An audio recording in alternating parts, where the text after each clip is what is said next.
Hello yogis and welcome back to the Yin Yoga Challenge. I know yesterday it was a big one, King Arthur. Woo! How does it feel in the front of your thighs now? Hopefully it feels pretty damn good actually. That's what we're aiming for. We're going to take a little bit of a change of tack now and head into symmetrical poses. So we're not doing two sides anymore. I guess we do both sides at the same time in these poses. And that allows us to start increasing the length of these poses a little bit more. So we're heading into a 7-minute hold. This pose is one of the simplest that we have in our Yin arsenal. It's caterpillar pose, and its target area is the back of the body. Back of the body, I mean somewhere from the heels, up the back of your legs, through the buttocks and into the lower back, along the spine, back of the neck, back of the head, top of the head maybe.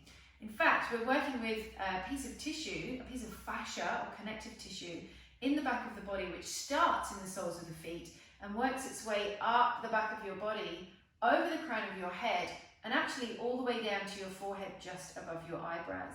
Now you're not going to feel all of that. Commonly we feel it in the hamstrings and the lower back, the shoulders. But we're having an impact on that whole area. We're lengthening and stretching those tissues out in that whole space. So let's give it a go. We're going to, as we always do, sit up on the edge of something, especially if you're tight in those places like hamstrings and lower back. So blanket, folded blanket is a great idea.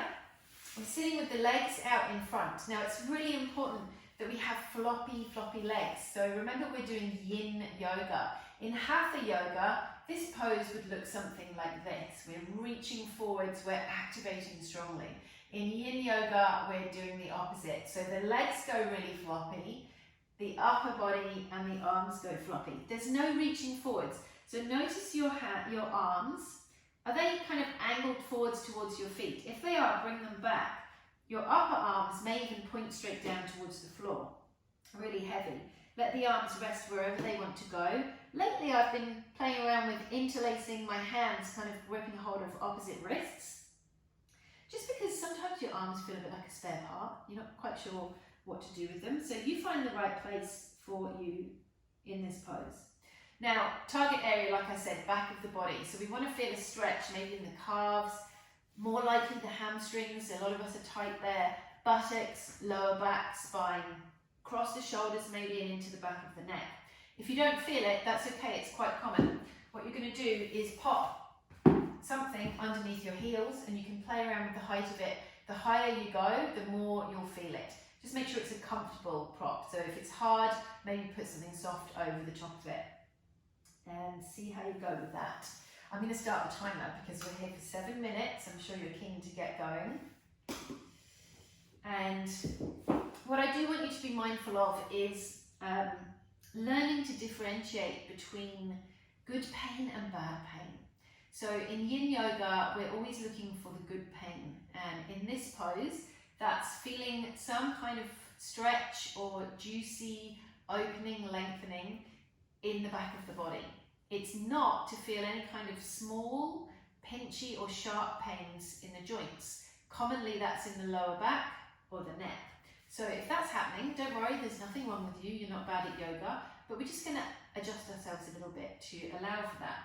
One way you can do it is by getting a pillow or a cushion and putting it across your lap and just supporting your torso on that prop. It may help to take the pressure off, but still giving you the benefit of the pose. And there's a few different ways that you can play around with this. It really depends on your body and your props. You may even make a pile of props. Perhaps you'd like to rest your forehead down like this.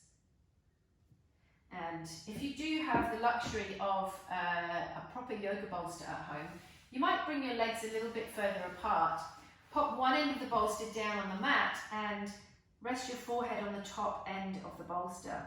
You might wrap your hands around the bolster or let the hands drop down into the lap or beside you, it doesn't matter.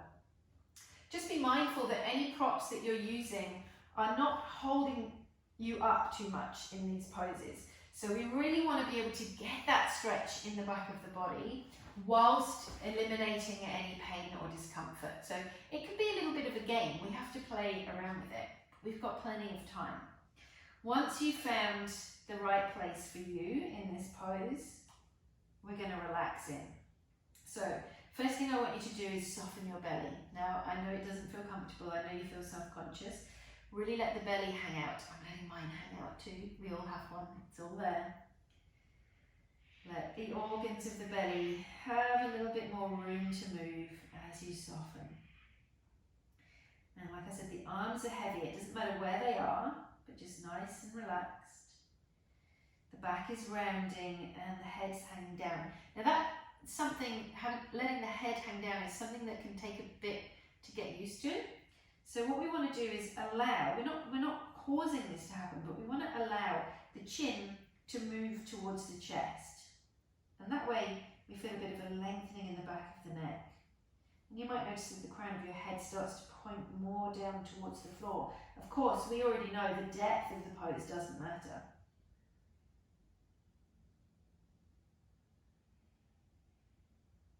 Relax the legs and soften the breath.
So we're 4 minutes into this pose already. We've gone well beyond the minimum recommended for this type of yoga practice. The minimum recommendation is 3 minutes. So remember, we're staying in these poses now for much longer. If it's too much, you come out. Even though this is a challenge, it's not a competition. The best thing you can do is listen to what your body really needs. So come out if you need. Otherwise we're here for another 2 minutes or so. Completely relaxing.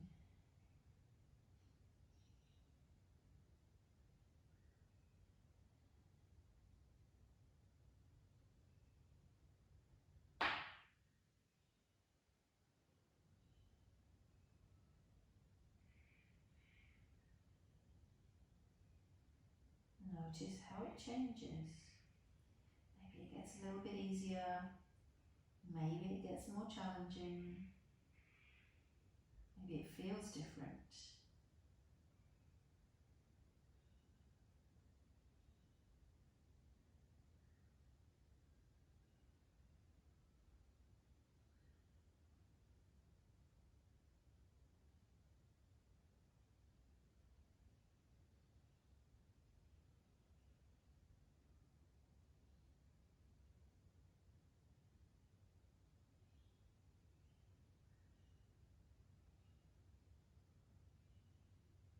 We're heading into the final minute.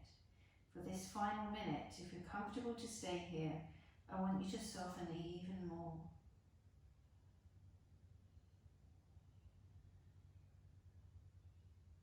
Every time you breathe out is another opportunity to relax.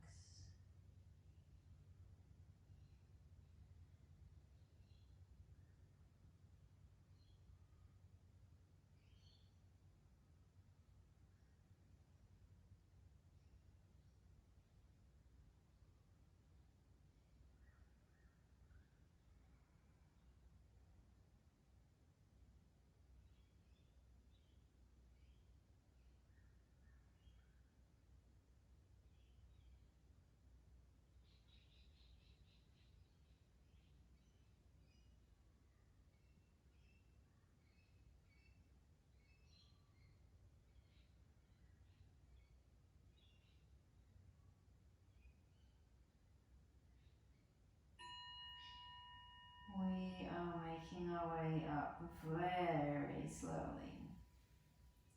Taking your time. Rolling up. Be really careful with your neck. It's going to feel a little bit weird because that was a long held pose.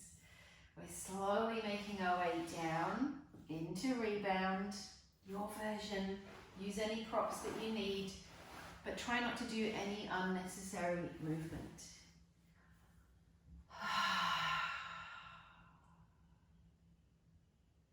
So full back of the body pose. How does that feel now? Do you feel a little bit taller? Maybe you feel a bit more spacious. Perhaps you feel more relaxed. Maybe not. Maybe you feel something totally different. And that's cool. You feel what you feel.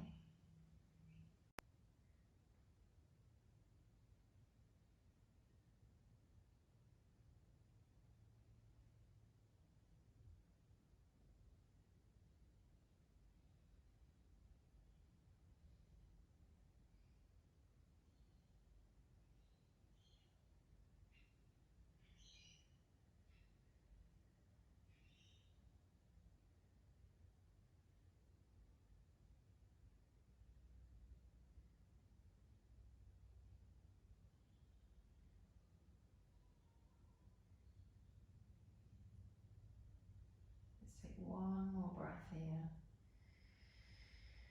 And sigh it out. And of course, if you want to stay longer in rebound, that's fine. Otherwise, very slowly and gently, making your way up, really just so that I can say thank you very much for joining me once again on this challenge. I hope you enjoyed our 7-minute caterpillar pose. I'd be really interested to know if you feel a little bit taller after doing that pose today, and I'm keen to hear any feedback, any ideas, anything that's happened to you during this challenge. But we'll be back here again tomorrow and I can't wait. See you then. Ciao, ciao.